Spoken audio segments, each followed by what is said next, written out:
त्यासोबत मुंबईतली बातमी आहे। मुंबईत मासळी बाजारावरून पालिका आणि कोळी समाजात संघर्ष पेटलाय। अस्वच्छतेचं कारण देत पालिकेनं मासे कापण्यावर बंदी घातली आहे आणि त्यामुळे कोळी बांधवांनी आक्रमक पवित्रा घेतलाय। वाकोल्यात पालिकेनं थेट कारवाई सुरू केल्यामुळे हा वाद चिघळलाय। तर आपल्या उपजीविकेवर घाला घातल्याचा आरोप आता विक्रेत्यांनी केलाय। स्वच्छता की रोजीरोटी या वादात आता कोळी बांधव विरुद्ध पालिका असा सामना रंगलाय। का नको विकायला?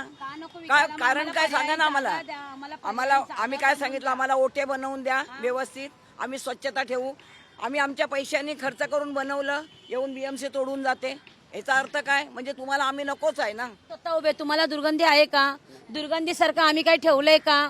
आम्ही जेवढे आमच्याने जमते तेवढे आम्ही साफसफाई या मार्केटमध्ये ठेवतो। हा आमचा एरिया बोला। आणि हे आताच काय, हे आता एक काम चालू आहे म्हणून पीछे साइड बैठते, किसी को तकलीफ ही नहीं है। रोड पे भी तकलीफ नहीं, पब्लिक को भी तकलीफ नहीं है कुछ। हम लोग साइड में बैठे हुए हैं छोटी छोटी जगह लेके। नाही, मला असं वाटतं की मुंबई ही आगरी आणि कोळ्यांची आहे। तिथले मूळ निवासी आहेत। ज्यांना माशांचा वास सहन होत नसेल, ज्यांना माशांचा त्रास होत असेल, त्यांनी त्वरित मुंबई सोडून त्यांच्या गावी परत जावं।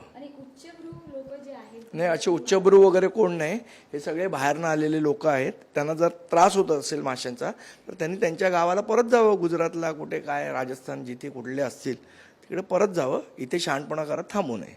त्यांच्या मतानुसार मुंबई चालणार नाही। मुंबई ही मराठी माणसाच्याच मतानुसार चालणार। आणि घरं सोडावी, मुंबई सोडावी आणि जावं। कोळी बांधवांची मुंबई आहे, त्यांचा व्यापार इथेच आहे। तुम्ही आमच्याकडे व्यापार करायला आलात, तुम्हाला मान्य नाही, तुम्ही सोडून जा। आमच्या व्यापारावरती तुम्ही बंदी आणणार? कुठला वड आहे तो? आणि ती बंदी आणली पण असेल तर ती आम्ही मोडून काढू। कोळी बांधवांबरोबर, ज्या भगिनींबरोबर आम्ही आहोत।